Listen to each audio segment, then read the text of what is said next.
Hello दोस्तों, कैसे हैं आप। आशा रखती हूँ सभी अच्छे ही होंगे। दोस्तों, प्रत्येक दिन की तरह आज पुनः टेस्ट लेकर आपके समक्ष आई हूँ। हम यूजीसी नेट हिंदी साहित्य के विगत वर्षों के प्रश्न पत्र सोल्व कर रहे हैं। दोस्तों, कहना चाहूँगी कि अभी हमारे पेपर जो है वो थोड़ा आगे खिसक गया है, जिसकी वजह से मैं आज ये लास्ट पेपर लेकर आ रही हूँ। इसके बाद इस पेपर की श्रृंखला को यहीं रोक दिया जाएगा और जो बाकी मैंने लगभग सभी पेपर आपको करवा दिए हैं। जो पेपर आपके 18 और 19 के बचे हुए हैं वो मैं आपको पेपर के आसपास के समय में फिर करवा दूंगी। तो अभी ये इस श्रृंखला का वर्तमान समय के लिए ये आखिरी पेपर होगा। इसके बाद फिर इसे पुनः शुरू करेंगे हम एग्ज़ाम से 10 दिन पहले।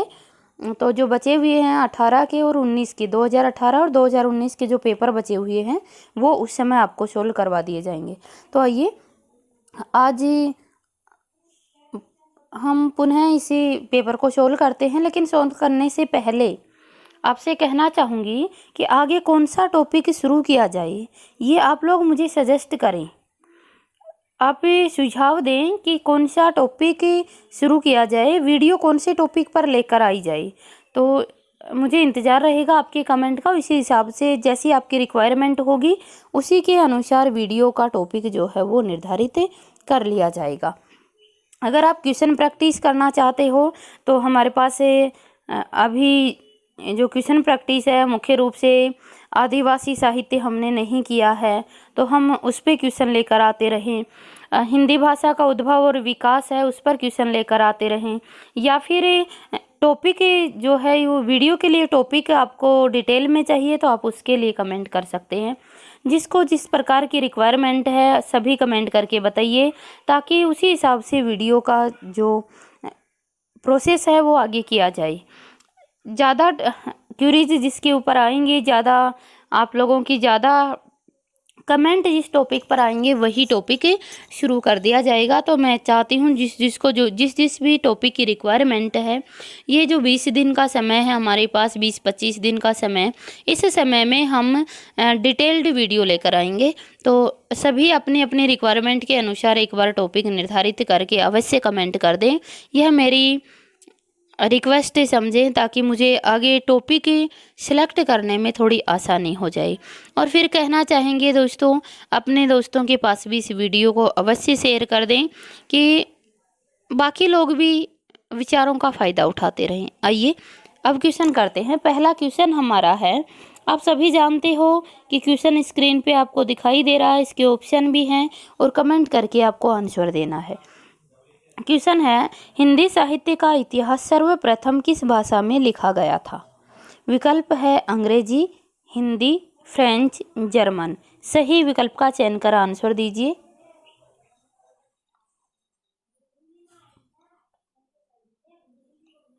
आंसर हो जाएगा सी, फ्रेंच भाषा में। आप सभी जानते हो कि हिंदी साहित्य का इतिहास सर्वप्रथम गारसा दे तासी के द्वारा लिखा गया था, फ्रेंच भाषा में लिखा गया था। और कब लिखा गया, तो जो तासी जी हैं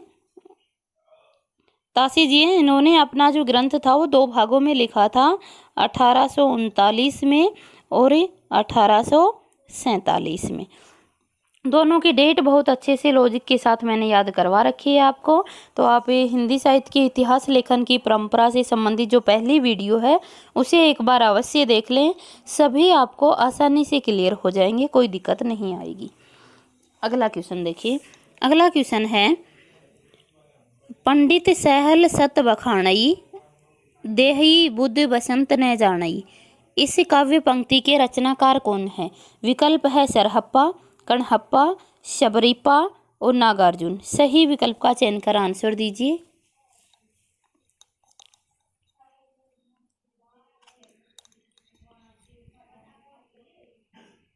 आंसर आ जाएगा ये सरहप्पा। ये पंक्तियां किसकी हैं, सरहप्पा की पंक्तियां हैं, बहुत बार पूछी जा चुकी हैं। अगला क्वेश्चन है, आध्यात्मिक रंग के चश्मे आजकल बहुत सस्ते हो गए हैं। आचार्य रामचंद्र शुक्ल का यह कथन निम्नलिखित में से किस कवि के संबंध में है। विकल्प है बिहारी, विद्यापति, मतीराम, भिखारी दास। सही विकल्प का चयन कर आंसर दीजिए।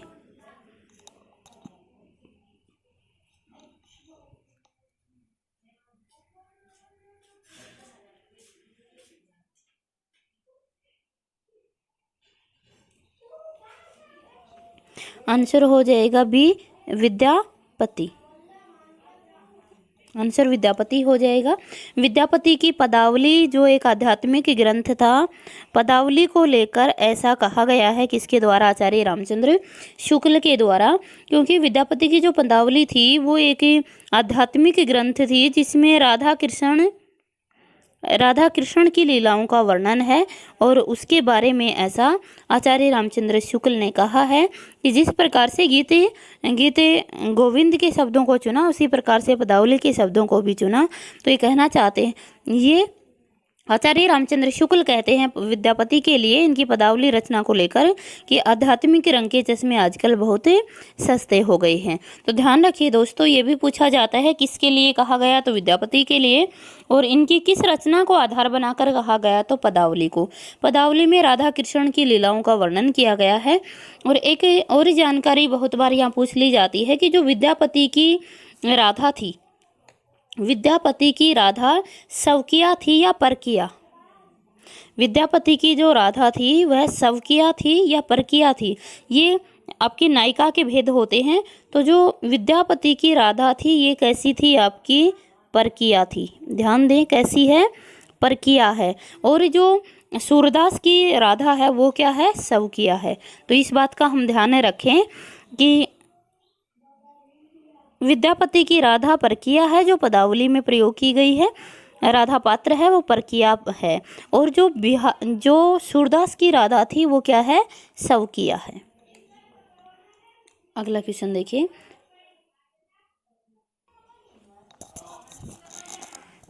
अगला क्वेश्चन है, मैथिली हिंदी में रचित गद्य की पहली पुस्तक है। विकल्प है उक्ति व्यक्ति प्रकरण, वर्ण रत्नाकर, राउलवेल, बसंत विलास। सही विकल्प का चयन कर आंसर दीजिए।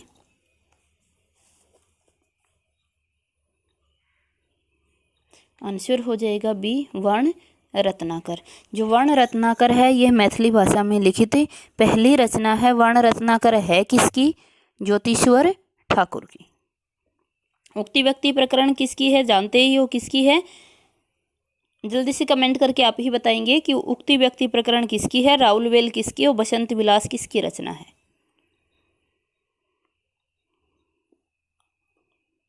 अगला क्वेश्चन है, राजमती इनमें से किस काव्य कृति की नायिका है? विकल्प है कीर्ति पताका, अल्हड़ खंड, बिसल देव रासो, रणमल छंद। सही विकल्प का चयन कर आंसर दीजिए।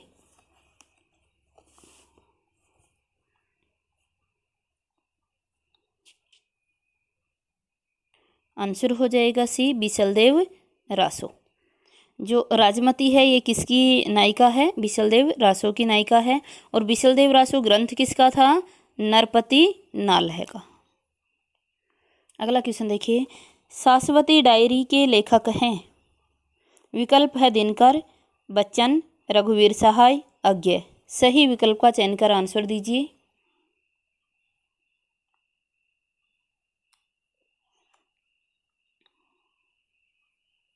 आंसर हो जाएगा डी अज्ञे। शाश्वती डायरी किसके के लेखक कौन है?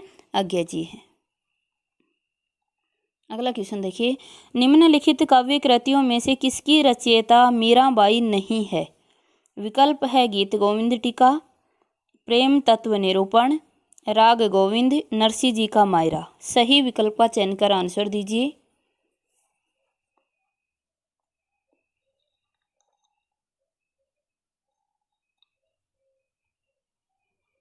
आंसर हो जाएगा बी प्रेम तत्व निरूपण। प्रेम तत्व निरूपण किसका है? कृष्णदास का। किसकी रचना है? कृष्णदास। जो अष्टछाप के कवि थे कृष्णदास, उनकी रचना क्या है? प्रेम तत्व निरूपण। बाकी तीनों रचनाएं किसकी हैं? मीरा जी की।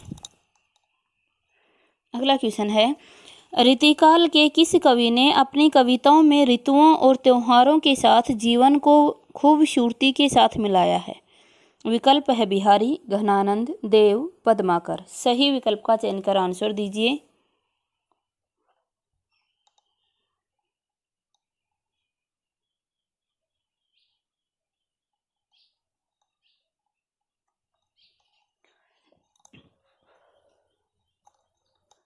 आंसर क्या हो जाएगा?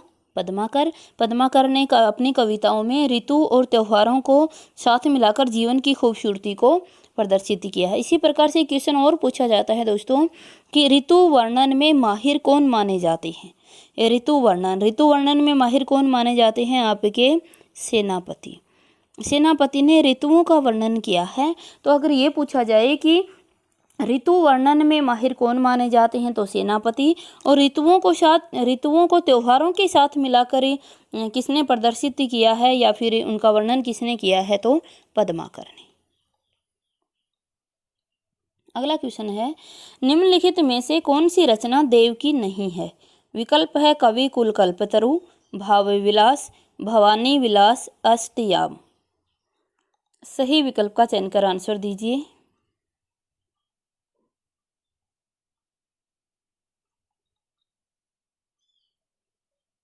आंसर सभी ने निकाल ही दिया क्या? कवि कुल कल्पतरु। कवि कुल कल्पतरु किसकी हो जाएगी दोस्तों? चिंतामणि की।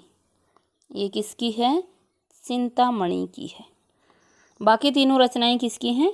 देव की। ये देव की सभी रचनाएं आपको अच्छे से कोड से करवा रखी हैं। अगला क्वेश्चन है, सूर्य समाना चंद में दहूं किया घर एक, यह काव्य पंक्ति किसकी है? विकल्प है सूरदास, कबीरदास, चंद्रबरदाई और जायसी। सही विकल्प का चयन कर आंसर दीजिए।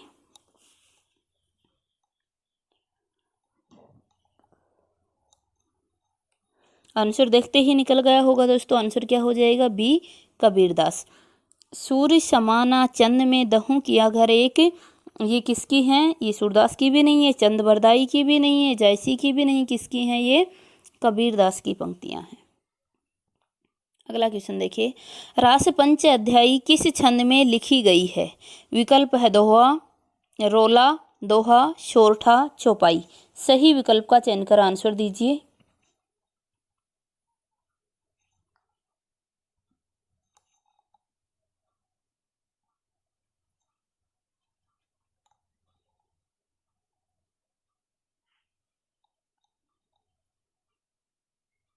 आंसर हो जाएगा ए, रोला। रास पंच अध्यायी रोला छंद में लिखित है। किसकी है? आपके नंददास की। नंददास की है रास पंच अध्यायी, और रोला छंद में लिखित है। और ये जो रास पंच अध्यायी है, इसी के आधार पर आचार्य रामचंद्र शुक्ल ने नंददास को जड़िया कवि की उपाधि दी। तो ये बहुत बार पूछा जाता है कि जड़िया कवि की उपाधि किसने दी? तो किसने दी? आचार्य रामचंद्र शुक्ल ने। किसको? नंददास को। किस रचना के कारण? रास पंच अध्यायी के कारण। यह एक रोला छंद में लिखित है। और जो रास पंच अध्यायी है, इसे वियोगी हरि ने हिंदी का गीत गोविंद भी कहा है। रास पंच अध्यायी को वियोगी हरि ने हिंदी का गीत गोविंद भी कहा। तो ये भी पूछ लिया जाता है कि हिंदी का गीत गोविंद किसे कहा जाता है। तो अगर कवि पूछा जाता है तो नंददासी को, और रचना दी जाती है तो किसको कहा गया? रास पंच अध्यायी को। अगला क्वेश्चन देखिए। अगला क्वेश्चन है, निम्नलिखित में से कौन राधा वल्लभ संप्रदाय का प्रवर्तक है? विकल्प है वल्लभाचार्य, हित हरिवंश, गोविंद स्वामी, चित्त स्वामी। सही विकल्प का चयन कर आंसर दीजिए।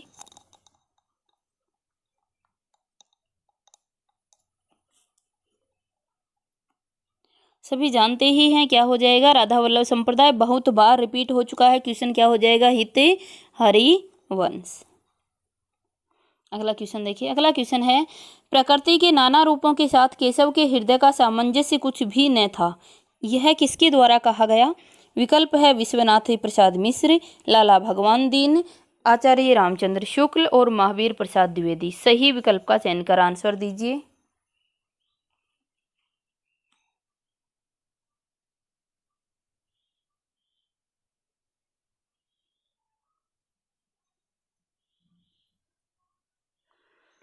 आंसर आ जाएगा सी, आचार्य रामचंद्र शुक्ल। आचार्य रामचंद्र शुक्ल ने कहा है कि प्रकृति के नाना रूपों के साथ केशव के हृदय का सामंजस्य कुछ भी नहीं था। अगला क्वेश्चन देखिए। अगला क्वेश्चन है, हमन है इश्क मस्ताना, हमन को होशियारी क्या, रहे आज़ाद या जग में, हमन दुनिया से यारी क्या। इन काव्य पंक्तियों के रचयिता कौन हैं? विकल्प है अमीर खुसरो, नजीर अकबरवादी, उस्मान कबीरदास। सही विकल्प का चयन कर आंसर दीजिए।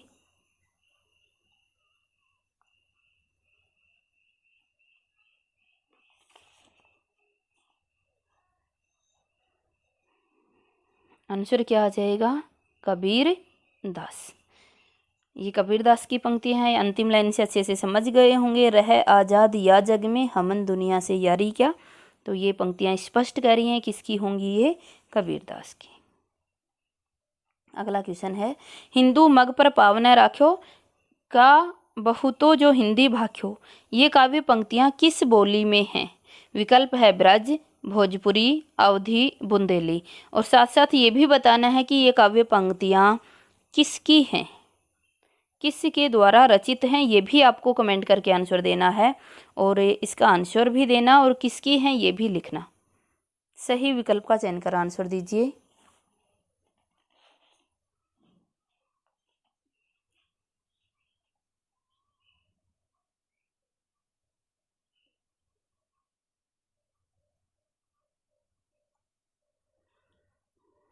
पंद्रह का आंसर क्या हो जाएगा? सी, अवधी। ये अवधी भाषा में है और ये किसकी हैं? नूर मोहम्मद की हैं। किसकी हैं? नूर मोहम्मद। नूर मोहम्मद की पंक्तियां हैं। कौन सी रचना से ली गई? अगर ये पूछा जाए कौन सी रचना से ली गई है तो अनुराग बांसुरी से ली गई है। किससे ली गई इनकी? अनुराग बांसुरी। अनुराग बांसुरी रचना थी नूर मोहम्मद की, उससे ये पंक्तियां ली गई हैं, अवधी भाषा में लिखी हैं। और ये किसके कारण ये लिखी गई? तो इनकी एक रचना थी इंद्रावती। जो नूर मोहम्मद की रचना थी एक इंद्रावती। इंद्रावती इनकी एक रचना है। इंद्रावती में कालिंजर के राजा का वर्णन किया गया है। कालिंजर के राजा और इंद्रावती नायिका इंद्रावती का वर्णन किया गया है, जो हिंदी भाषा में किया गया है। हिंदी थे इंद्रावती और ये जो नायक था वो हिंदू थे, उनका वर्णन हिंदी में इन्होंने किया। और इस बात से रुष्ट होकर मुसलमानों ने इन्हें ताना देना आरंभ किया। तब इन्होंने यह पंक्ति लिखी, किसमें? अनुराग बांसुरी में। ध्यान दीजिएगा, बहुत बार पूछा जाता है कि ये पंक्तियां किसकी हैं तो नूर मोहम्मद की हैं। किस भाषा में हैं तो अवधी में। किस पुस्तक से ली गई हैं तो अनुराग बांसुरी से ली गई हैं। किस पुस्तक की रचना के प्रति उत्तर में कही गई तो इंद्रावती के प्रति उत्तर में कही गई है। अगला क्वेश्चन है, एक तनी हुई रस्सी है जिस पर मैं नाचता हूँ, पंक्ति के रचनाकार हैं। विकल्प है आज्ञा, सर्वेश्वर दयाल सक्सेना, त्रिलोचन, केदारनाथ अग्रवाल। सही विकल्प का चयन कर आंसर दीजिए।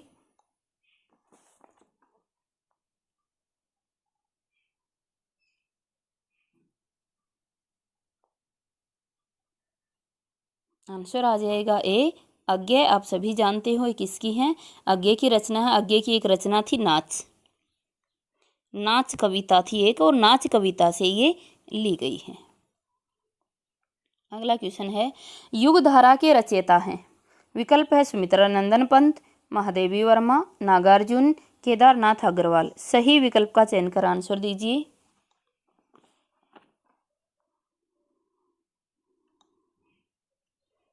समय जाहिर नहीं करेंगे, आप सभी जानते हैं युग धारा के रचयिता कौन है?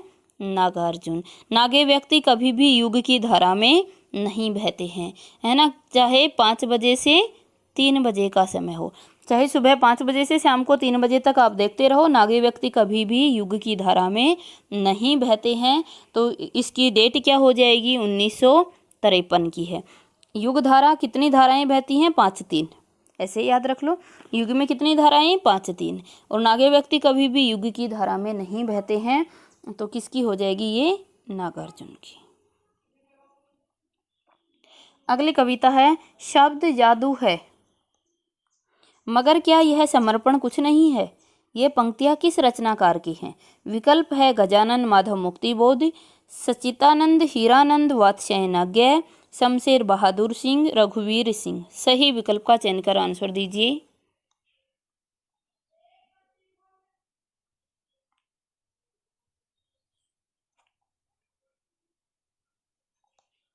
आंसर हो जाएगा बी, सच्चिदानंद हीरानंद वात्स्यायन अज्ञे। ये अज्ञे जी की पंक्तियां हैं और कौन सी कविता से ली गई ये आप अच्छे से जानते ही हो।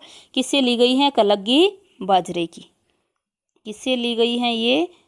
कलगी बाजरे की। कलगी बाजरे की इनकी एक रचना थी, उससे ये ली गई है।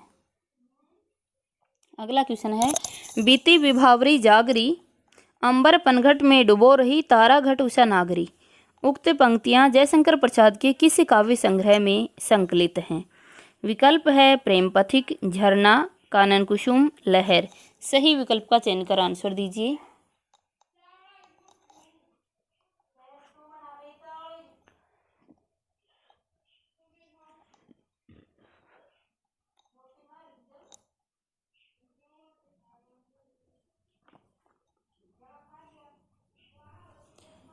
आंसर हो जाएगा डी, लहर।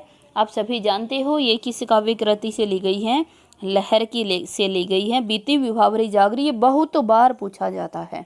अंबर पनघट में डुबो रही, तारा घट उषा नागरी। दोस्तों ये पंक्ति और भी कहीं पूछी जाती है, किसके लिए पूछी जाती है याद करके बताइए जल्दी से।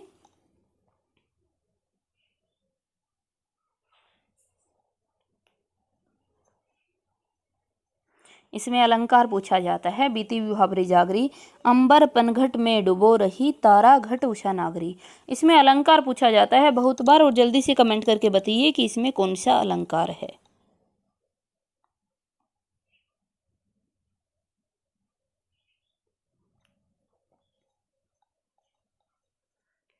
अगला क्वेश्चन है, अंधा कुआं किसकी नाट्य कृति है? विकल्प है धर्मवीर भारती, लक्ष्मी नारायण लाल, मोहन राकेश, सुरेंद्र वर्मा। सही विकल्प का चयन कर आंसर दीजिए।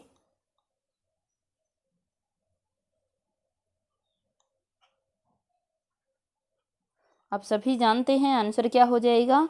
बी हो जाएगा, लक्ष्मी नारायण लाल। अंधा कुआं किसका है? लक्ष्मी नारायण लाल का है। कब का है? 1955 का। जो अंधा कुआं है वो कब का है? 1955 का नाटक है। किसका? लक्ष्मी नारायण लाल का। अगला क्वेश्चन है, मल्लिका किसकी नाट्य पात्र है? ये कृति नहीं दोस्तों, ये क्या है? यह नाट्य पात्र है। मल्लिका किसकी नाट्य पात्र है? विकल्प है माधवी, सूर्य की अंतिम किरण से सूर्य की पहली किरण तक, आषाढ़ का एक दिन, आठवां सर्ग। सही विकल्प का चयन कर आंसर दीजिए।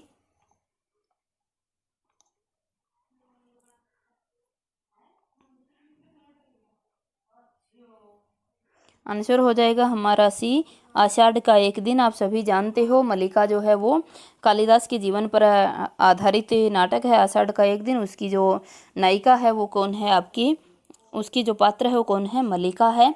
और आषाढ़ का एक दिन है किसका? आपका मोहन राकेश का। कब का है? 1958 का। सभी चीज़ें हम साथ साथ रिलेट करके याद रखें ताकि ये हमें अच्छे से क्लियर हो जाए। अगला क्वेश्चन है, निम्नलिखित में से कौन सी कहानी राजी सेठ की नहीं है? कौन सी कहानी राजी सेठ की नहीं है? कौन सी कहानी राजी सेठ की नहीं है? विकल्प है समांतर चलते हुए, अपने दायरे, गलत होता पंचतंत्र, और जाह्नवी। ये जाह्नवी है। जल्दी से कमेंट कर आंसर दीजिए।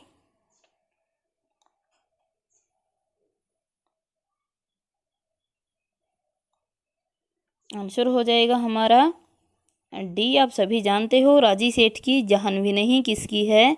जनेंद्र की। जनेंद्र का कहानी संग्रह है जाह्नवी। ये राजी सेठ की कहानी नहीं है। बाकी तीनों किसकी हैं? राजी सेठ की है। अगला क्वेश्चन देखिए, आधा गांव उपन्यास में चित्रित गांव है। विकल्प है गंगोली, शिवपालगंज, मेरीगंज, बेलारी। सही विकल्प का चयन कर आंसर दीजिए।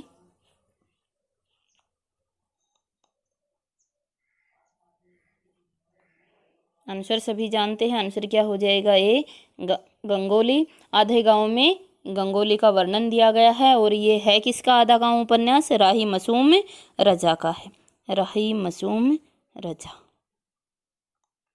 वो था ना टोपी शुक्ला, आधा गांव, दिल एक सादा कागज, सीन 75, ये सभी किसके थे? आपके राही मासूम रजा के। अगला क्वेश्चन है, महिला पुलिस कर्मियों के जीवन पर आधारित उपन्यास है। विकल्प है ग्लोबल गांव का देवता, गुनाह बेगुनाह, मुन्नी मोबाइल, जिंदा मुहावरे। सही विकल्प का चयन कर आंसर दीजिए।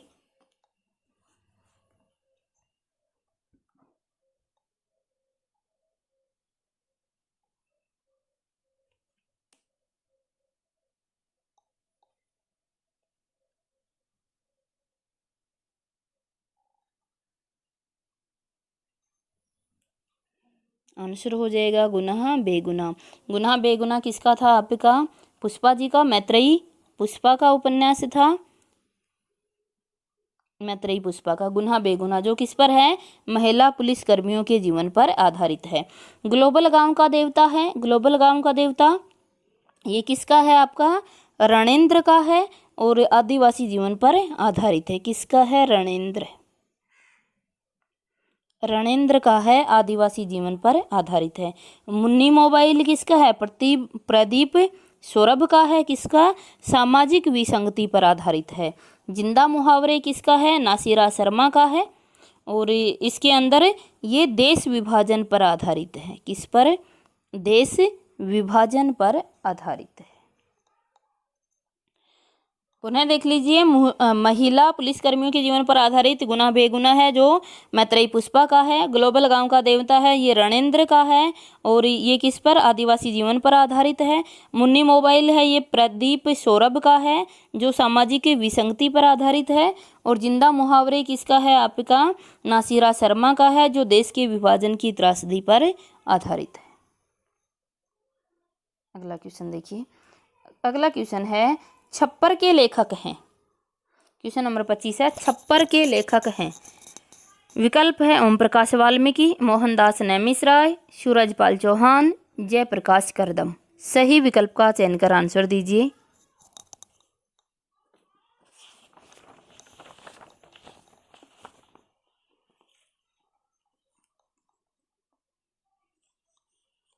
आंसर सभी जानते ही हैं, छप्पर किसका हो जाएगा?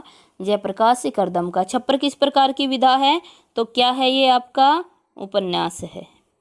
छप्पर उपन्यास है जो दलित पर आधारित है। तो ये दलित उपन्यास है छप्पर, और इसके उपन्यासकार कौन है? जयप्रकाश करदम जी हैं। छप्पर कब का है? 1994 का। डेट भी साथ साथ याद रखें हम, छप्पर कब का है? 1994 का है। सुबह 9 बजे से 4 बजे तक छप्पर का ही काम चलता है ना, छप्पर ही बनाते हैं। कौन? जयप्रकाश करदम। अगला क्वेश्चन देखिए। अगला क्वेश्चन है, निम्नलिखित में से कौन सी उक्ति निबंधकार आचार्य रामचंद्र शुक्ल की नहीं है?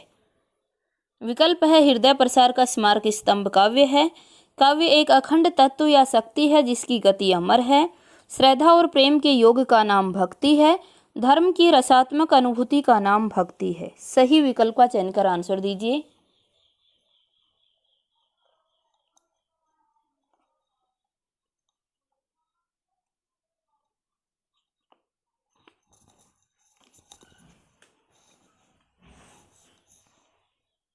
आंसर हो जाएगा बी। आप सभी जानते हो, काव्य एक अखंड तत्व या शक्ति है कि जिसकी गति अमर है। ये किसका है? आपका मकेल साहब का कथन है। किसका है? मकेल। ये मकेल का कथन है, आचार्य रामचंद्र शुक्ल का नहीं है। बाकी सभी निबंध को लेकर किसने कही? आचार्य रामचंद्र शुक्ल ने कही। चिंतामणि से आचार्य रामचंद्र शुक्ल का जो चिंतामणि था उससे हैं तीनों पंक्तियां बाकी, लेकिन जो बी है वो किसकी है? मकेल की पंक्ति है। अगला क्वेश्चन है, इनमें से कौन सा एकांकी भुवनेश्वर प्रसाद का है? विकल्प है राजपूत की हार, लक्ष्मी का स्वागत, सबसे बड़ा आदमी और स्ट्राइक। सही विकल्प का चयन कर आंसर दीजिए।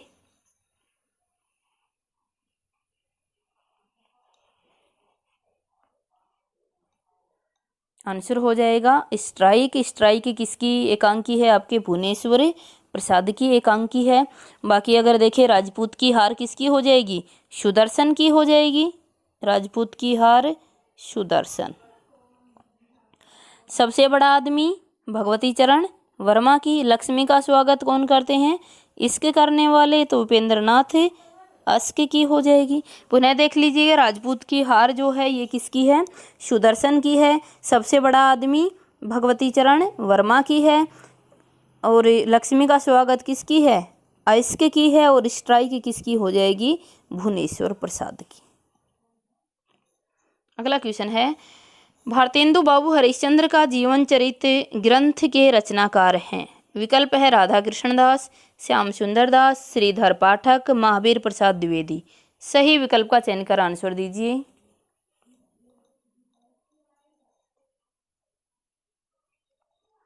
आंसर आ जाएगा ए, राधा कृष्ण दास। अगला क्वेश्चन है, इनमें से कौन शिशु संवेदना की कहानी नहीं है? विकल्प है नादान दोस्त, चोरी, कजाकी, दो सखियां। सही विकल्प का चयन कर आंसर दीजिए।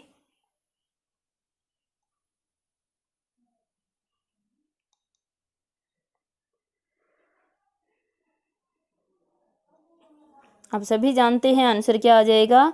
दो सखियां। दो सखियां जो है ये शिशु जीवन पर आधारित नहीं है, शिशु संवेदना पर आधारित नहीं है। बाकी नादान दोस्त, चोरी, कजाकी ये सभी शिशु जीवन पर आधारित हैं, शिशु संवेदना पर आधारित हैं। ये सभी जो चारों हैं ये किसकी हैं? आपके किसकी कहानियां हैं? प्रेमचंद की। जानते ही हैं सब किसकी हैं? प्रेमचंद की कहानियां हैं। अगला क्वेश्चन देखिए। अगला क्वेश्चन है, विभक्ति विचार नामक पुस्तक की रचना किसने की थी? विकल्प है माधव प्रसाद मिश्र, महावीर प्रसाद द्विवेदी, गोविंद नारायण, कामता प्रसाद गुरु। सही विकल्प का चयन कर आंसर दीजिए।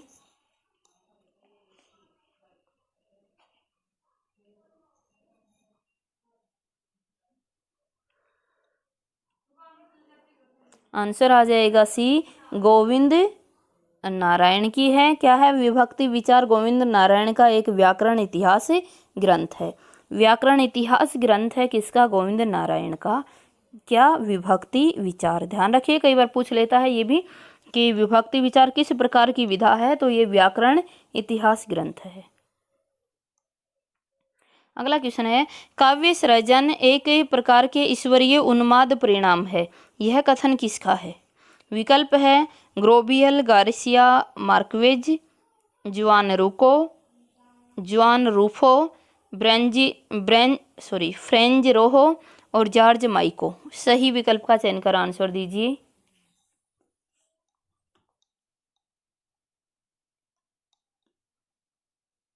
आंसर हो जाएगा बी, जुआन रूफो। काव्य सृजन एक प्रकार के ईश्वरीय उन्माद का परिणाम है, बहुत बार पूछी गई पंक्तियां हैं। किसकी हैं? जुआन रूफो की। अगला क्वेश्चन है, जादुई यथार्थवाद मैजिकल रियलिज्म शब्द का सबसे पहले प्रयोग किसने किया था? विकल्प है जुआन गार्गियस मार्क्वेज, फ्रेंज रूफो, फ्रेंज रोहो और जॉर्ज साइको। सही विकल्प का चयन कर आंसर दीजिए।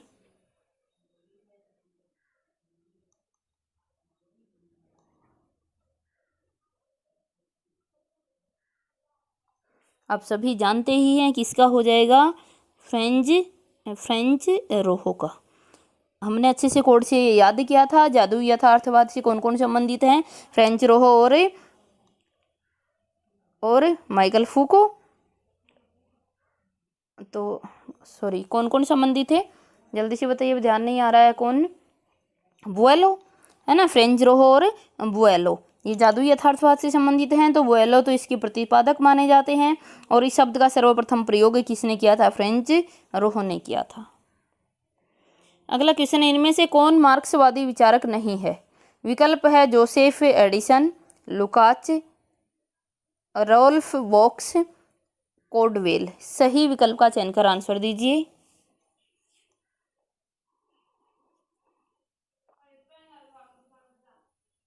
आंसर हो जाएगा एडिसन। जो एडिसन है ये मार्क्सवादी नहीं है, आप जानते हो। बाकी सभी क्या हैं?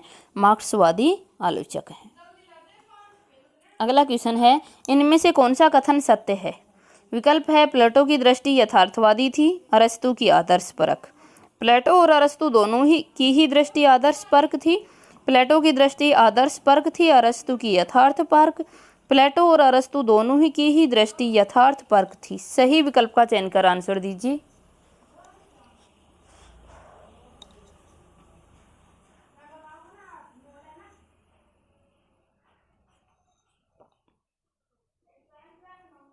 आंसर हो जाएगा ए। आप सभी जानते हो कि प्लेटो की दृष्टि कैसी थी, यथार्थ पर्क थी, और अरस्तु की कैसी थी, आदर्श पर्क थी।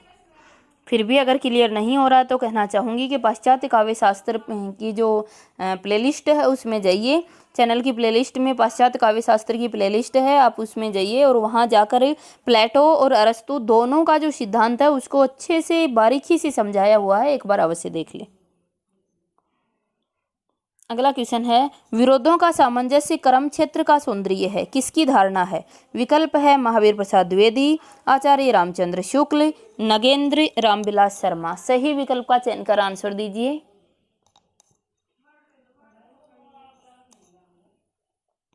आंसर हो जाएगा बी, आचार्य रामचंद्र शुक्ल। सभी जानते हो बहुत बार पूछा जा चुका है। विरोधों का सामंजस्य कर्म क्षेत्र का सौंदर्य है किसका?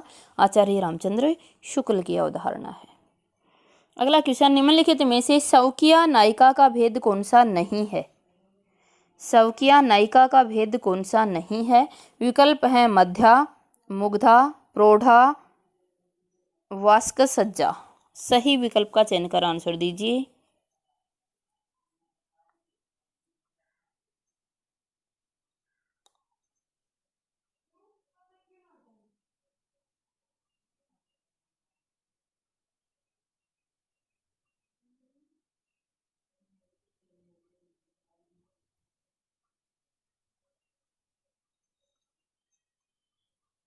आंसर आ जाएगा डी, वास्कसज्जा।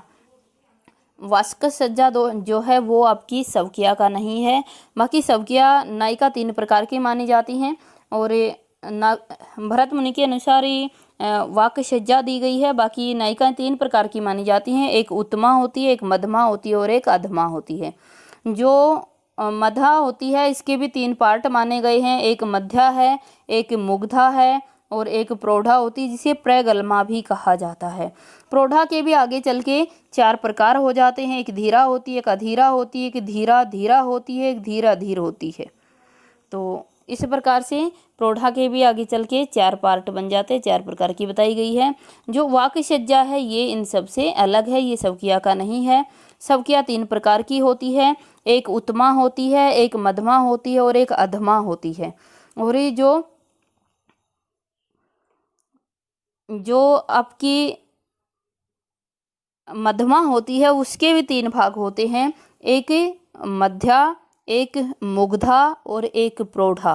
प्रौढ़ा या फिर इसे प्रगल्मा भी कहा जाता है, प्रगल्मा, इसे प्रगल्मा भी कहा जाता है प्रौढ़ा को। और इस प्रगल्मा के पुनः 4 भाग हो जाते हैं। बस हम यहाँ इतना याद रखें कि जो शौकिया होती है, शौकिया जो है उसके 3 पार्ट होते हैं, एक उत्तमा होता है, एक मध्यमा होता है, एक अधमा होती है। और जो मध्यमा है उसके 3 भाग होते हैं, एक मध्या है, एक मुग्धा है और एक प्रौढ़ा है जिसे प्रगल्मा भी कहा जाता है। तो जो ये सभी सबके शौकिया के हैं और जो वास्कसज्जा है ये शौकिया का उदाहरण नहीं है। अगला क्वेश्चन है, ध्वनि सिद्धांत के आचार्य हैं? विकल्प है आनंदवर्धन, वामन, मम्मट, विश्वनाथ। सही विकल्प का चयन कर आंसर दीजिए।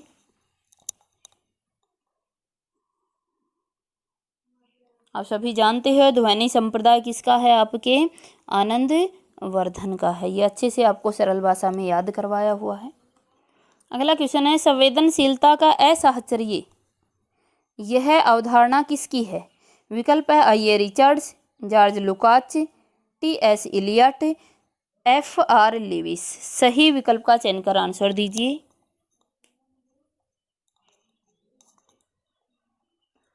दोस्तों बिल्कुल सही आंसर आना चाहिए, सभी को अच्छे से करवा रखा है।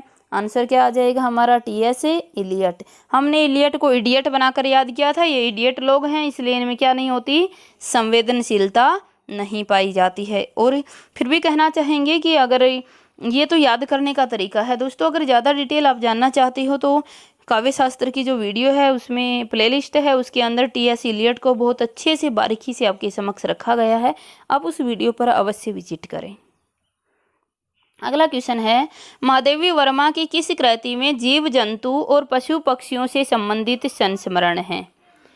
विकल्प हमारे समक्ष दिए गए हैं, बगैर विकल्प के भी आंसर दे सकते हो दोस्तों, ये तो बहुत ही आसान क्वेश्चन है।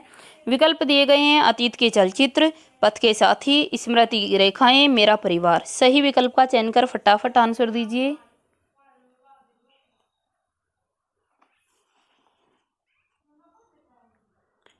आंसर आ जाएगा डी, मेरा परिवार। आप सभी जानते हो मेरे परिवार में पशु पक्षी और जो जीव जंतु हैं उन सब का वर्णन दिया गया है।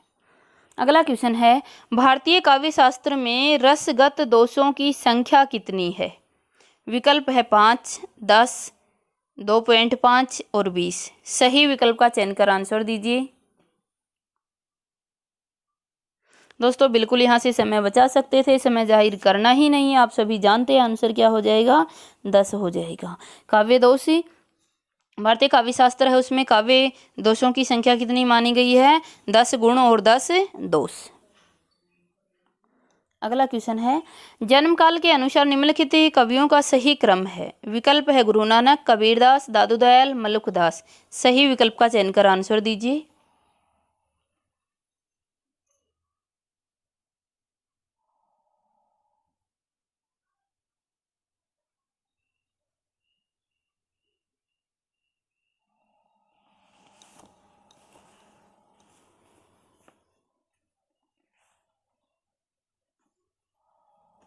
आंसर सभी ने दे ही दिया, क्या हो जाएगा? सी, कबीर दास। फिर गुरु नानक आ जाएंगे, फिर दादू दयाल आ जाएंगे और फिर मलुकदास आ जाएंगे। सभी की डेट भी याद होगी आपको, नहीं थोड़ा सा दोहरा देते हैं।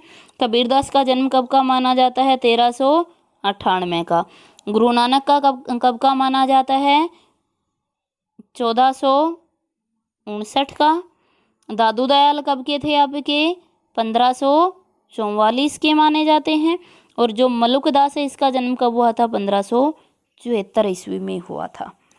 नहीं तो जो क्रम है उसके अनुसार भी आप आराम से निर्धारित कर सकते हो। अगला क्वेश्चन है, रचना काल के आधार पर रचनाओं का सही क्रम है? विकल्प दिया गया, कवि कुल कल्पतरु, रसिक प्रिया, ललित ललाम, अलंकार।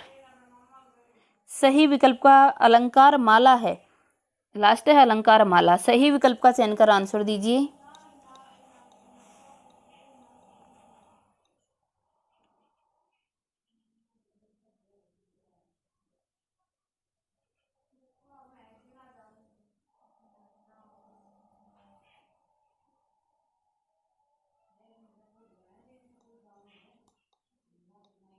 आंसर क्या आ जाएगा? बी आ जाएगा। आप सभी जानते हो जो रसिक प्रिया है ये किसकी रचना थी आपकी? जल्दी से कमेंट करके बताइए, रसिक प्रिया किसकी रचना है? कवि प्रिया, रसिक प्रिया किसकी रचनाएं हैं? ये कमेंट करके आप बताएंगे। है कब की? 1591 की। 1591 की क्या है? रसिक प्रिया है। और 1601 की क्या हो जाएगी? कवि प्रिया हो जाएगी। उसके बाद है कवि कुल कल्पतरु, किसकी है? 1650 की है आपकी। किसकी है? कवि कुल कल्पतरु, चिंतामणि की। उसके बाद ललित ललाम जो है वो लगभग 1663 माना जाता है, लगभग 1663 है। अलंकार, और ये क्या है? एक ललित ललाम क्या है? एक अलंकार ग्रंथ है। ये बहुत बार पूछा जाता है, याद रखना कैसा है। ये एक अलंकार ग्रंथ है। रसराज और मतीराम के हैं ये। ललित ललाम और रसराज दोनों ही फेमस रचनाएं हैं। और ये जो ललित ललाम है ये एक अलंकार ग्रंथ है और इसमें बूंदी नरेश भाव सिंह का वर्णन है। बूंदी नरेश भाव सिंह, ये बूंदी नरेश भाव सिंह को समर्पित है और एक अलंकार ग्रंथ है। किसका हो जाएगा? मतीराम का हो जाएगा। अलंकार माला जो ग्रंथ है ये किसका है? सुरती मिश्र का। ये किसका है? सुरती मिश्र का। डेट इसकी मुझे ध्यान नहीं आ रही है, अलंकार माला की रेट अगर आपको किसी को ध्यान है तो अवश्य कमेंट करके बताइए, नहीं तो पुनः देख लीजिएगा। रसिक प्रिया 1591 की है किसकी, ये आपको देना पड़ेगा। कविकुल कल्पतरु 1650 चिंतामणि। ललित ललाम 1663 की है, राजा भाव सिंह को समर्पित है, बूंदी के राजा भाव सिंह को समर्पित है। और ये अलंकार ग्रंथ है, किसका हो जाएगा, मतीराम का हो जाएगा। अगला क्वेश्चन देखिए। अगला क्वेश्चन है टी.एस. इलियट के आलोचना ग्रंथों का सही अनुक्रम है। विकल्प है the sacred wood, Elizabethan essays, selected essays, essays ancient and modern. सही विकल्प का चयन कर आंसर दीजिए। दोस्तों सभी डेट के साथ भी आपको याद होने चाहिए, नहीं डेट के साथ याद हैं तो आसान कोड से आपको याद करवा रखे हैं। आंसर सभी का सही आना चाहिए बिना समय गवाए।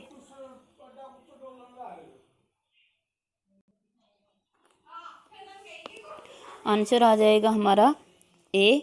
आप सभी जानते हो आंसर क्या हो जाएगा, ए हो जाएगा। द सेक्रेड वुड कब का है आपका, 1920 का। एलिजाबेथन एसेज ये कब का है, 1932। सिलेक्टेड एसेज ये कब का हो जाएगा, 1934 का।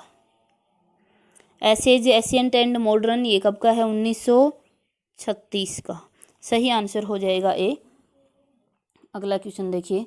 अगला क्वेश्चन है नाट्य शास्त्र से संबद्ध निम्नलिखित ग्रंथों का सही अनुक्रम है। विकल्प है भाव प्रकाश, दस रूपक, नाट्य दर्पण, अभिनव भारती। सही विकल्प का चयन कर आंसर दीजिए।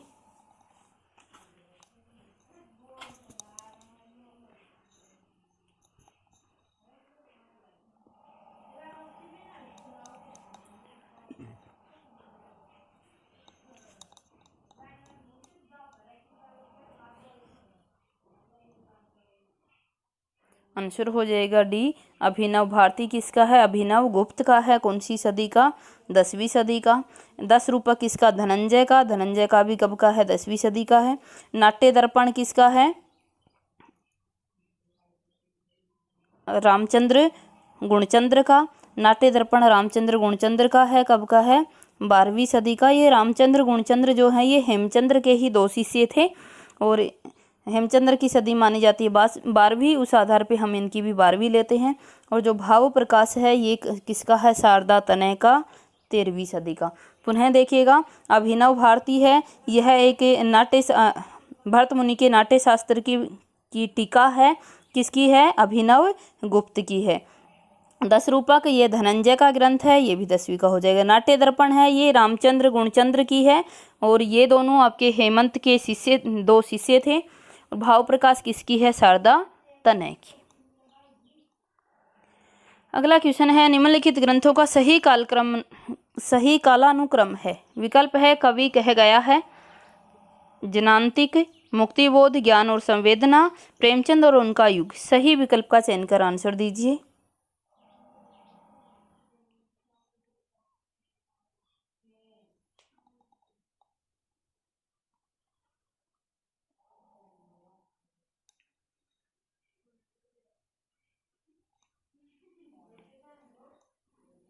आंसर हो जाएगा सी, प्रेमचंद और उनका युग। ये कब का है, 1952 का है। प्रेमचंद और उनका युग 1952 का हो जाएगा। किसका हो जाएगा, रामविलास शर्मा का। उसके बाद है जनांतिक 1981। जनांतिक कब का है, 1981 का है। किसका है, नेमीचंद्र जैन का। ध्यान रखिएगा, नेमीचंद्र जैन। और मुक्तिबोध, ज्ञान और संवेदना जानते ही हो आप कब की है, 1993 की। किसका हो जाएगा, नंदकिशोर नवल का। और कवि कह गया है, कवि कह गया है, यह नहीं ये कह है, कवि कह गया है, ये 2000 की। और किसकी है ये, अशोक वाजपेयी की। पुनः देख लिए प्रेमचंद और उनका युग 1952 किसका हो जाएगा, रामविलास का।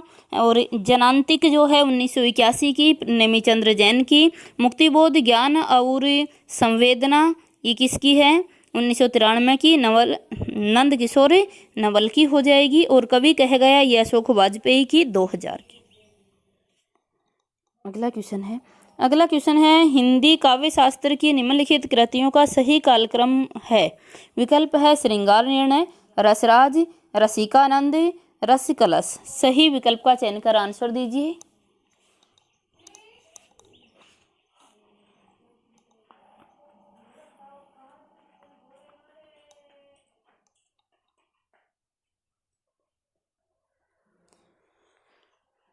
हमारा आंसर हो जाएगा बी, रसराज। रसराज किसकी है? मतीराम की है। कब की है? 1633। श्रृंगार निर्णय 1750 किसकी हो जाएगी? रसराज तो मतीराम की है, श्रृंगार निर्णय किसकी है? भिखारी दास की है। फिर है रसिकानंद। रसिकानंद है ग्वाल कवि की। कब की? 1791 की। रसिकानंद ग्वाल कवि की है और 1791 की हो जाएगी।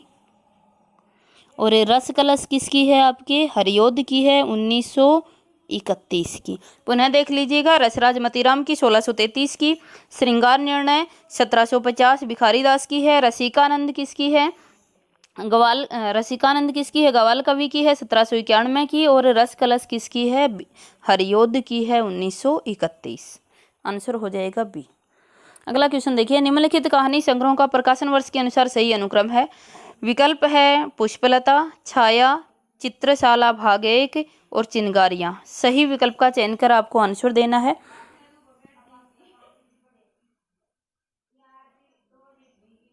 ये 4 विकल्प आपके समक्ष हैं। 2 इधर दिखाई दे रहे हैं और 2 इधर दिखाई दे रहे हैं। सही विकल्प का चयन कर आंसर दीजिए।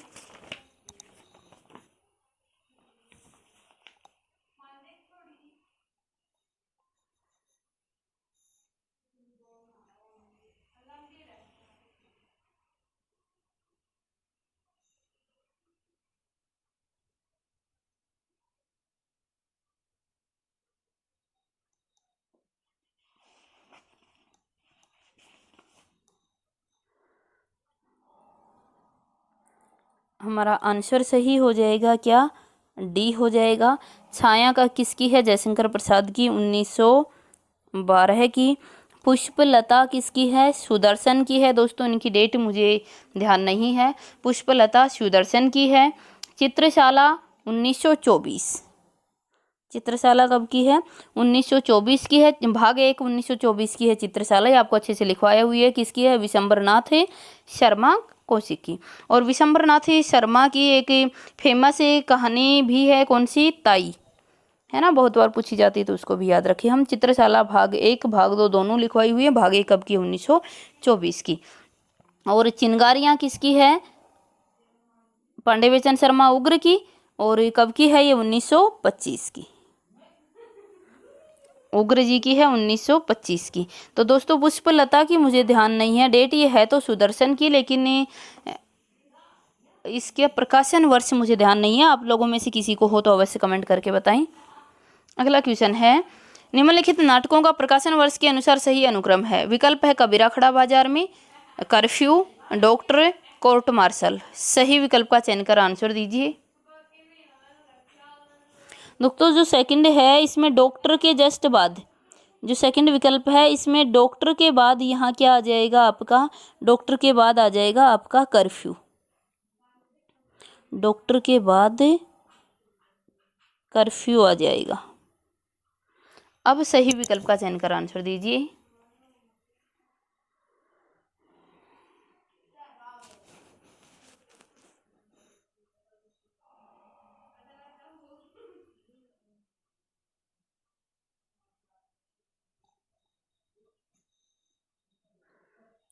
हमारा आंसर भी क्या हो जाएगा? बी हो जाएगा। डॉक्टर कब का है? 1958 का। यहाँ लिख देती हूँ। सबसे पहले डॉक्टर है, डॉक्टर कब का है? 1958 का है। किसका है? विष्णु प्रभाकर जी का। उसके बाद में है कर्फ्यू। कर्फ्यू कब का है? 1972 का है। किसका है? ये आप अच्छे से जानते ही हो। उसके बाद में है, कमेंट करके आप बताएंगे कि कर्फ्यू किसका है। चलो मैं बता देती हूँ, लक्ष्मी नारायण लाल का है। उसके बाद में है कबीरा खड़ा बाजार में, 1981 का है। कबीरा खड़ा बाजार में 81 का है किसका, ये आप अच्छे से जानते ही हो, भीष्म शाहनी का है। उसके बाद है कोर्ट मार्शल, कोर्ट मार्शल कब का है, 1991 का है। किसका है कोर्ट मार्शल, कोर्ट मार्शल है किसका आपका, स्वदेशी दीपक का। तो सही आंसर हमारा हो जाएगा बी, डॉक्टर है, डॉक्टर है 1958 का आपका, किसका, विष्णु प्रभाकर का। कबीरा खड़ा बाजार में 1981 का है, किसका है, भीष्म साहनी का। और कोर्ट मार्शल है स्वदेशी दीपक का है, 1991 का। और बीच में जो रहेगा ये कर्फ्यू आपका, ये कर्फ्यू कब का है, 1972 का है। और है किसका, ये लक्ष्मी नारायण लाल का। अगला क्वेश्चन देखिए, निर्मल वर्मा के निम्नलिखित निबंध संग्रह का प्रकाशन वर्ष के अनुसार सही अनुक्रम होगा। विकल्प है शब्द और स्मृति, कला का जोखिम, ढलान से उतरते हुए, आदि, अंत और आरंभ। सही विकल्प का चयन कर आंसर दीजिए।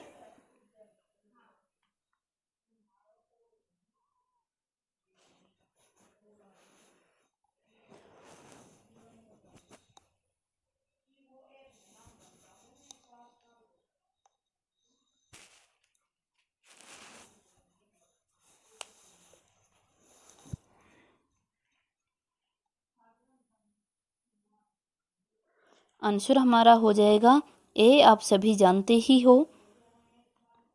आंसर ए हो जाएगा।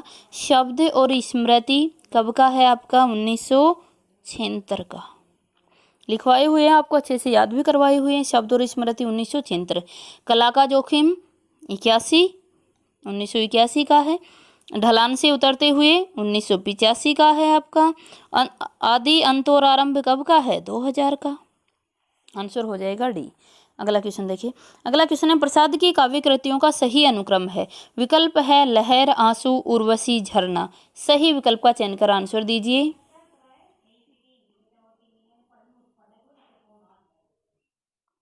आंसर हो जाएगा सी, सभी जानते ही हैं। उर्वशी कब की है, 1909 की रचना है आपकी। झरना कब की है, 18 की है। आंसू कब की है, 25 की है। लहर कब की है, 33 की है। फिर कामायनी आ जाएगी, वो 35 की हो जाएगी। तो सभी जानते हुए क्वेश्चन मैनी रिपीटेड है। अगले क्वेश्चन है मैनी टाइम रिपीटेड है। अगला क्वेश्चन देखो, प्रकाशन वर्ष के अनुसार रचनाओं का सही अनुक्रम है। विकल्प है रश्मिरथी, कनुप्रिया, लोकायतन, आत्मजयी। सही विकल्प का चयन कर आंसर दीजिए।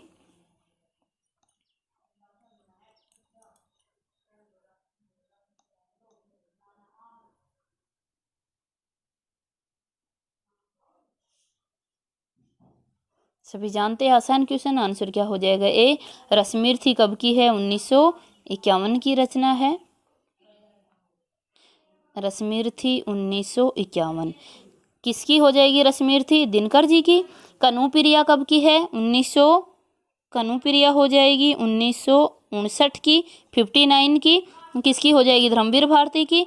लोकायतन कब का है, 1964 का। लोकायतन कब का हो जाएगा, 64 का। किसका हो जाएगा, लोकायतन, पंत की।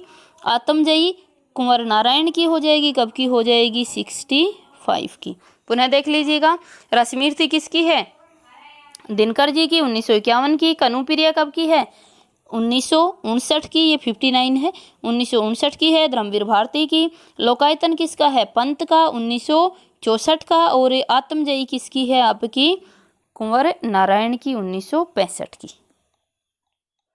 अगला क्वेश्चन देखिए, प्रकाशन वर्ष के अनुसार निम्नलिखित निबंध संग्रहों का सही अनुक्रम है। विकल्प है प्रगति और परंपरा, अंगद की नियति, अध्यतन, यत्र तत्र सर्वत्र। सही विकल्प का चयन कर आपको आंसर देना है।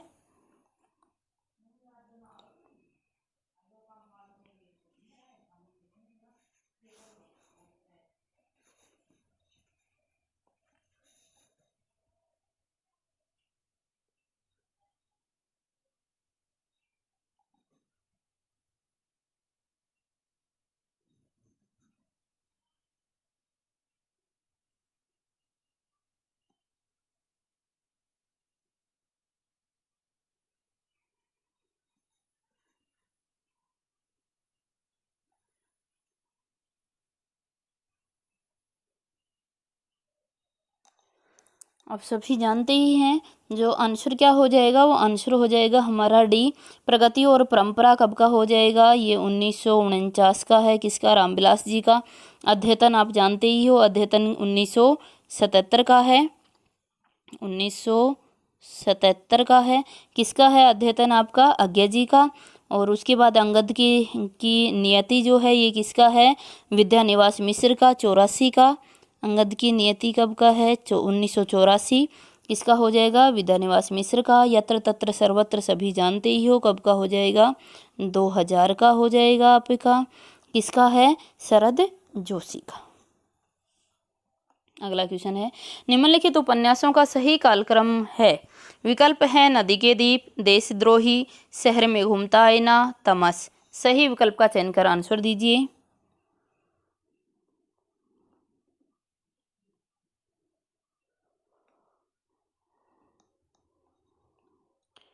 आसान क्वेश्चन था, सभी ने आंसर चुन ही दिया होगा। आंसर क्या हो जाएगा, बी। देश विद्रोही सभी जानते हो, कब का है, 1943। देश विद्रोही कब का है, 1943 का है। कब, किसका है, यशपाल का। नदी के दीप किसके हैं, आज्ञा जी के, आप जानते हो, कब के हैं, 1951 का।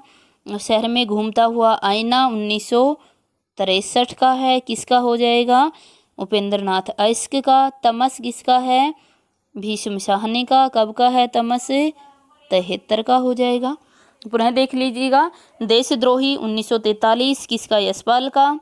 नदी के दीप उपन्यास किसका है आपका, आज्ञा जी का है, 1951 का। शहर में घूमता आईना 1963, उपेंद्र नाथ अयस्क का। तमस भीष्म साहनी का, 73 का। तमस से 73 याद किया था। अगला क्वेश्चन है, जगदीश चंद्र के उपन्यासों का प्रकाशन वर्ष के अनुसार सही अनुक्रम है।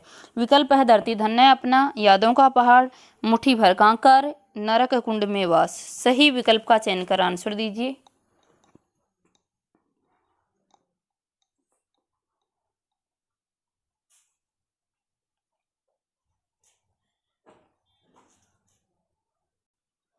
आंसर क्या हो जाएगा हमारा, आंसर हो जाएगा सी, यादों का पहाड़। यादों का पहाड़ आप सभी जानते हो, कब का है, 1966 का है आपका। धरती धन्य अपना कब का हो जाएगा, 72 का हो जाएगा। मुट्ठी भर कांकर कब का हो जाएगा, 76 का। और नरक कुंड में वास कब का है, 94 का। डेट याद है, बहुत अच्छी सी बात है। डेट याद नहीं है तब भी आप को जो लॉजिक लगा करवा रखा है, जो ट्रिक करवा रखी है, उससे भी आराम से आंसर निकाल सकते हो। अगला क्वेश्चन है हमारे समक्ष, अगला क्वेश्चन है क्वेश्चन नंबर 55। प्रकाशन वर्ष के अनुसार निम्नलिखित ऐतिहासिक उपन्यासों का सही अनुक्रम है। विकल्प है मृगनयनी, एकदा नैमिषराय, अनामदास का पोथा, अभिज्ञान। सही विकल्प का चयन कर आंसर दीजिए।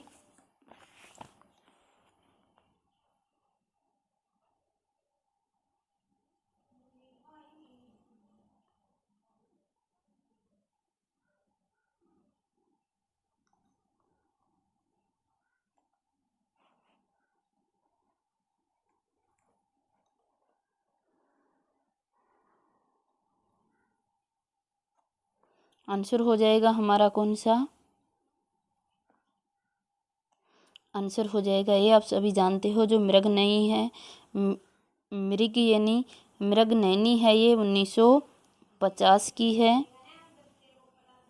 1950 किसकी है, वृंदावन लाल वर्मा की। एकदा नैमिषराय कब की है, 72 की है। किसकी हो जाएगी, अमृतलाल नागर की। उसके बाद में है अनामदास का पोथा, सभी जानते ही हो, 76 का। किसका है, हजारी प्रसाद द्विवेदी का। अभिज्ञान किसकी है, नरेंद्र कोहली का उपन्यास है। कब का है आपका, 81 का है। पुनः देख लीजिएगा, मृगनयनी 1950 किसका उपन्यास था आपका, वृंदावन लाल वर्मा का। मृगनयनी, टूटे काटे, अहिल्याबाई, ये सभी किसके थे आपके, वृंदावन लाल वर्मा के। एकदा नैमिषराय 1972 का, किसका है, अमृतलाल नागर का। और अनामदास का पोथा हजारी प्रसाद द्विवेदी का, 76 का। और अभिज्ञान है नरेंद्र कोहली का, 1981 का। अगला क्वेश्चन देखिए, अब स्थापना और तर्क हमारे समक्ष दिए गए हैं। स्थापना है, मनुष्य के लिए कविता इतनी प्रयोजनीय वस्तु है कि संसार की सभ्य असभ्य जातियों में किसी न किसी रूप में पाई जाती है। तर्क है, इसीलिए कविता की जरूरत मनुष्य की जाति को हमेशा रहेगी। सही विकल्प का चयन कर आंसर दीजिए।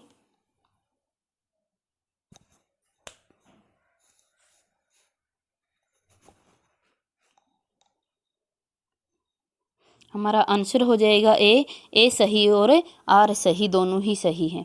अगला क्वेश्चन है, वैचारिक स्वतंत्रता साहित्यकार को व्यापक सामाजिक सत्य और संवेदना से विमुख करती है।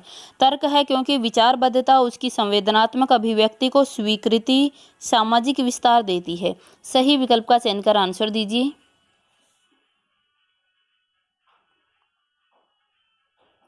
आंसर हो जाएगा सी, ए गलत और आर भी गलत है।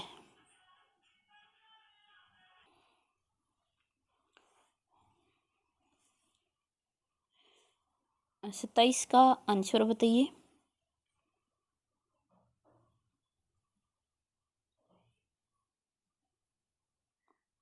सॉरी, क्वेश्चन नंबर 57 का आंसर जो है वो हो जाएगा हमारा सी, ए गलत और आर भी गलत। अगला क्वेश्चन देखिए। अगला क्वेश्चन नंबर 58 है, कवियों ने लोक रक्षा के विधान में करुणा को ही बीज भाव माना है। करुणा से रक्षा का विधान होता है। तर्क दिया गया क्योंकि कविता में अभिव्यक्त अन्य भाषाओं में लोक रक्षा का विधान नहीं पाया जाता। सही विकल्प का चयन कर आंसर दीजिए। आंसर हो जाएगा बी, ए सही और आर गलत। आर गलत हुआ क्योंकि कविता में अभिव्यक्त अन्य भाषाओं में लोक रक्षा का विधान नहीं पाया जाता, तो ऐसा नहीं है कि जो अन्य भाषाएं हैं उनमें लोक रक्षा का विधान न हो, इसलिए ये गलत हो गया। अगला क्वेश्चन देखिए। अगला क्वेश्चन है, मिथक सार्वकालिक और सार्वदेशिक होते हैं। तर्क दिया गया इसलिए मिथक के माध्यम से किसी भी समय और समाज के अंतर्विरोध और संवेदना की अभिव्यक्ति संभव है। सही विकल्प का चयन कर आंसर दीजिए।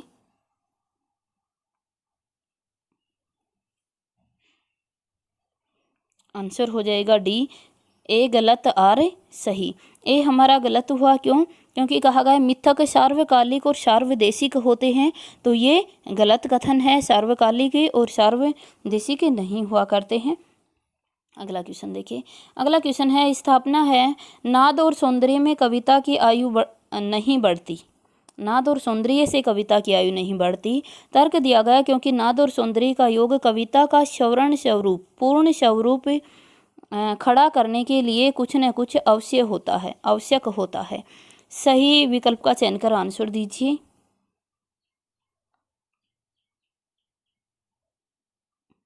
ये तर्क और विकल्प दिए गए हैं।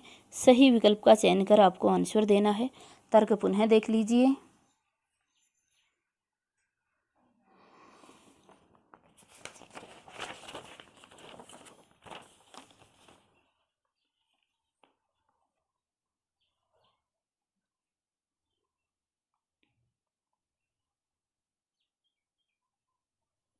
हम सभी जानते हैं आंसर क्या हो जाएगा, ए गलत आर सही। ए गलत क्यों हुआ? कहा कि नाद सौंदर्य से कविता की आयु नहीं बढ़ती, नहीं आने की वजह से ये गलत हो गया, बढ़ती है, और आर हमारा सही है।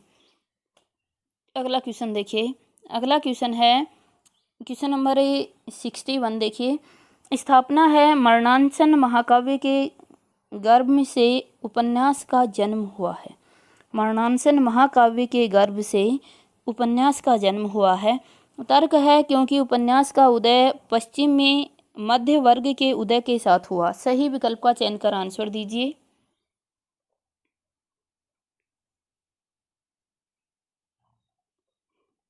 आंसर हमारा हो जाएगा डी, ए सही और आर भी सही। अगला क्वेश्चन देखिए। अगला क्वेश्चन है, साधारणीकरण की प्रमुख आधारशिला मानव सुलभ समानुभूति है। तर्क है क्योंकि मानव सुलभ समानुभूति स्वाभाविक मानवीय प्रकृति है, जिसे भारतीय दर्शन का बल भी प्राप्त है। सही विकल्प का चयन कर आंसर दीजिए।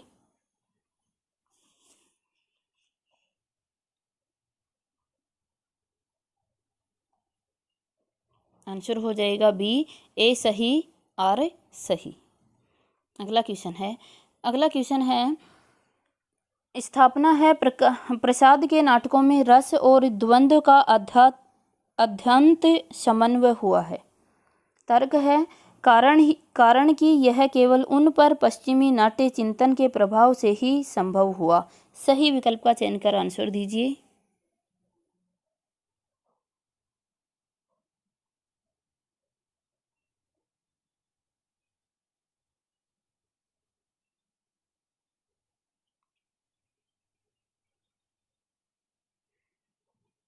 आंसर हो जाएगा ए सही और गलत। ए बिल्कुल सही है दोस्तों। देखिए कहा प्रसाद के नाटकों में रस और द्वंद्व का आदि और अंत, अध्यांत का था आदि और अंत समन्वय हुआ है। तो आदि और अंत का जो है नाटकों में रस और द्वंद्व का समन्वय दिखाया गया है। तर्क कहता है कारण कि यह केवल उन पर पश्चिमी नाट्य चिंतन का प्रभाव था, तो ये गलत हो गया। अगला क्वेश्चन देखिए, क्वेश्चन नंबर 64 है आदर्श नागरिक को आत्म विकास करते हुए सारी धरती के सुख में ही अपना सुख मानना चाहिए।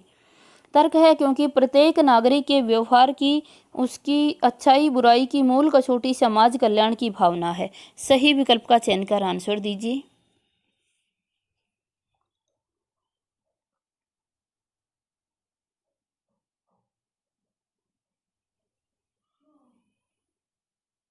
आंसर हो जाएगा ए सही और सही, दोनों ही सही है। अगला क्वेश्चन देखिए, क्वेश्चन नंबर 65 है गोदान ग्रामीण जीवन का महाकाव्य है।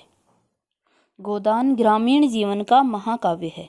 तर्क दिया गया क्योंकि गोदान में समग्र युग जीवन का चित्रण हुआ है। सही विकल्प का चयन कर आंसर दीजिए।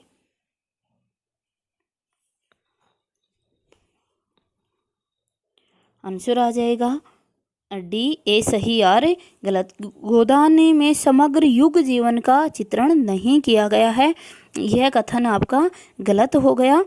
और ए बिल्कुल सही है, कह रहा है गोदान ग्रामीण जीवन का महाकाव्य है।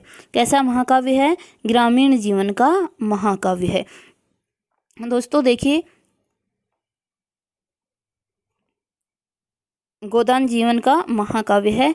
तो ये क्वेश्चन कई बार ऐसे भी पूछा जाता है कि गोदान में किस संस्कृति का चित्रण किया गया है, किस संस्कृति को चित्रित किया गया है, या गोदान की स्थापना किस संस्कृति के चित्रण के लिए हुई है, तो ग्रामीण संस्कृति के चित्रण के लिए हुई है। अगर क्वेश्चन ये पूछा जाए कि गोदान में कौन कौन सी संस्कृति का वर्णन है, तो इसमें ग्रामीण संस्कृति का भी वर्णन है और शहरी संस्कृति का भी वर्णन है। लेकिन इसका निर्माण किस संस्कृति को चित्रित करने के लिए किया गया, तो गोदान में ग्रामीण संस्कृति को चित्रित करने के लिए गोदान की रचना की गई। गोदान कैसा है? एक ग्रामीण जीवन का महाकाव्य है। अगला क्वेश्चन देखिए, अगला क्वेश्चन निम्नलिखित ग्रंथों को उनके लेखकों के साथ सम्मिलित कीजिए। एक प्रकार सूची एक में है सर्वंगी, ज्ञानबोध, प्रेम प्रकाश, और सूची दो में है मलुकदास, धरणीदास, रज्जब। इन्हीं के आधार पे अपना आंसर सेट कर लीजिए, फिर आपको बाकी विकल्प दिखाते हैं। बाकी विकल्प आगे दिए गए हैं, इन्हीं के आधार पर अपना आंसर सेट कीजिए। देखिए आगे है शब्द सागर, और एक सूची दो में है दादू दयाल और बुल्ला साहब। तो सही विकल्प का चयन आपको करना है। पुनः एक बार आपको कोड दिखा देते हैं, ये आपकी दोनों सूचियां दी गई हैं, इनके आधार पर अपना आंसर सेट कीजिए।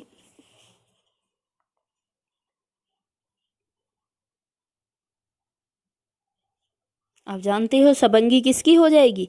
रज्जब की। यानी एक के साथ हमें क्या देखना है? 3, और एक के साथ 3 अगर हम विकल्प में देखते हैं दोस्तों, एक के साथ 3 एक ही विकल्प में दिया गया है, किसमें? बी में। तो हमारा आंसर भी क्या हो जाएगा? बी हो जाएगा। आगे देखिए अगला क्वेश्चन है निम्नलिखित रचनाकारों को उनकी रचनाओं के साथ सम्मिलित कीजिए। एक तरफ रचनाकार दिए गए हैं और एक तरफ उनकी रचना दी गई है। सूची एक में है भूषण, घनानंद, श्रुति मिश्र, मतीराम। सूची दो में है रस रत्नाकर, रसराज, इश्कलता, रस अलंकार और अलंकार प्रकाश। सही विकल्प का चयन कर आंसर दीजिए।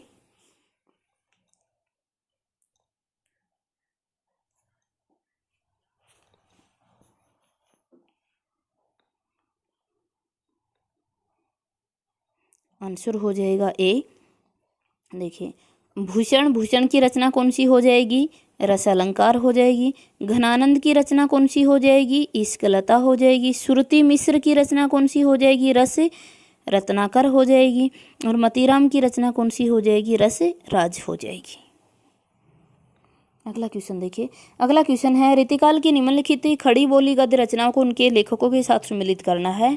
सूची एक में है सुरासुर निर्णय, भाषा योग वैशिष्ट, भाषा पद्म पुराण और त्रिद्वितलास। सूची दो में है रामप्रसाद निरंजनी, दीपचंद जैन, हरिजी, दौलत राम जैन, मुंशी सदा सुखलाल। सही विकल्प का चयन कर आंसर दीजिए।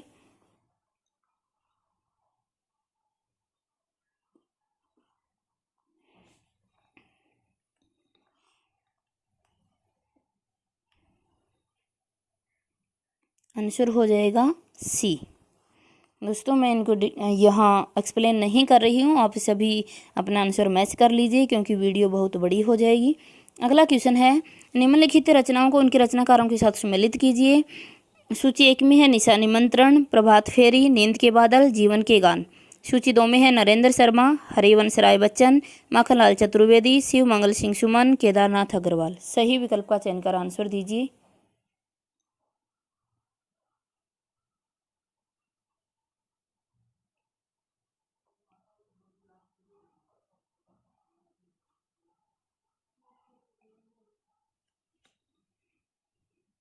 आंसर हो जाएगा हमारा सी। आप सभी जानते ही हैं, बहुत ही आसान क्वेश्चन था।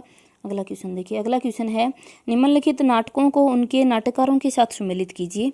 सूची 1 में हमारे समक्ष दिए गए हैं भारत दुर्दशा, मयंक मंजरी, रुक्मणी परिणय, सीता वनवास। और सूची 2 में है ज्वाला प्रसाद मिश्र, जयशंकर प्रसाद, भारतेंदु हरिश्चंद्र, किशोरी लाल गोस्वामी, अयोध्या सिंह उपाध्याय, हरियोध। सही विकल्प का चयन कर आंसर दीजिए।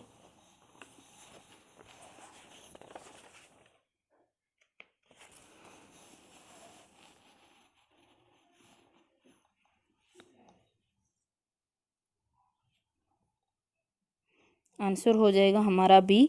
आप सभी जानते हैं क्या आ जाएगा, बी आ जाएगा।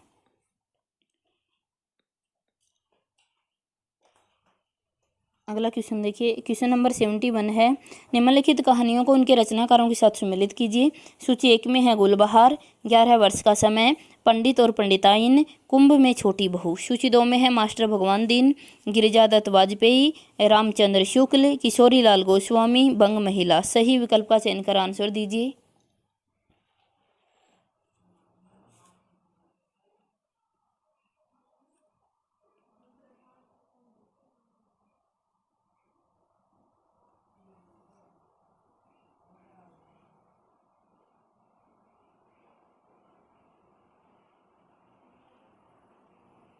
आंसर क्या हो जाएगा हमारा, ए हो जाएगा। अगला क्वेश्चन देखिए। अगला क्वेश्चन है, निम्नलिखित निबंध संग्रहों को उनके लेखकों के साथ सम्मिलित कीजिए। सूची 1 में हमारे समक्ष दिए गए हैं साहित्य का श्रेय और प्रेम, आलोक पर्व, रेती के फूल, आस्था और सौंदर्य। सूची 2 में दिए गए दिनकर, रामविलास शर्मा, जैनेन्द्र, हजारी प्रसाद द्विवेदी और अज्ञे। सही विकल्प का चयन कर आंसर दीजिए।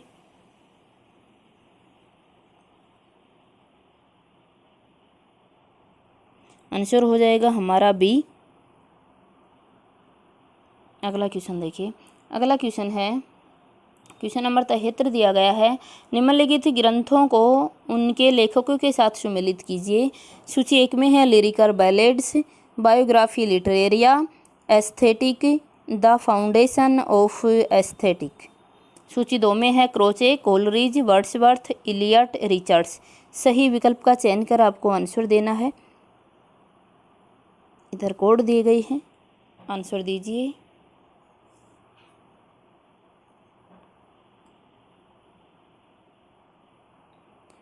आंसर हमारा क्या हो जाएगा, ए हो जाएगा। आप सभी जानते हो लिरिकल ब्लेड्स किसका है, लिरिकल ब्लेड्स किसका हो जाएगा, आपके वर्ड्सवर्थ का हो जाएगा। वर्ड्स बोलते हुए जाते हैं मॉर्निंग वॉक पे, तो क्या लेकर जाते हैं, लिरिकल ब्लेड्स लेकर जाते हैं।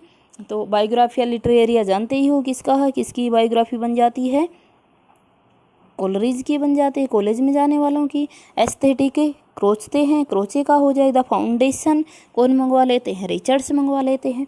आंसर हो जाएगा ए। अगला क्वेश्चन है, निम्नलिखित कृतियों को उनके लेखकों के साथ सम्मिलित कीजिए। सूची 1 में है नया साहित्य, नए प्रश्न, रस सिद्धांत, मार्क्सवादी साहित्य चिंतन, रोमांटिक साहित्य शास्त्र। सूची 2 में है देवराज उपाध्याय, शिव कुमार मिश्र, आनंद प्रकाश दीक्षित, नंद दुलारे वाजपेयी और नगेंद्र। सही विकल्प का चयन कर आंसर दीजिए।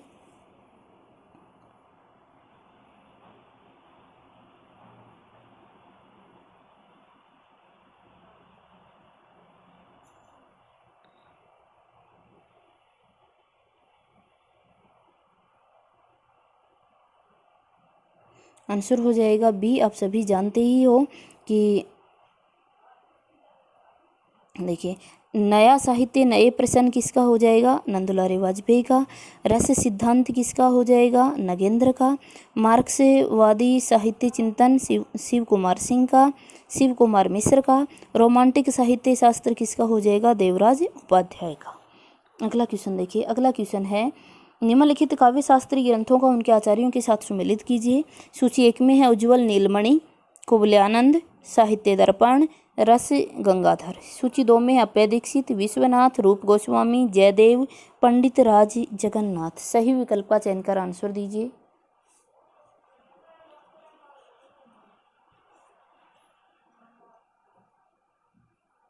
आंसर हो जाएगा डी।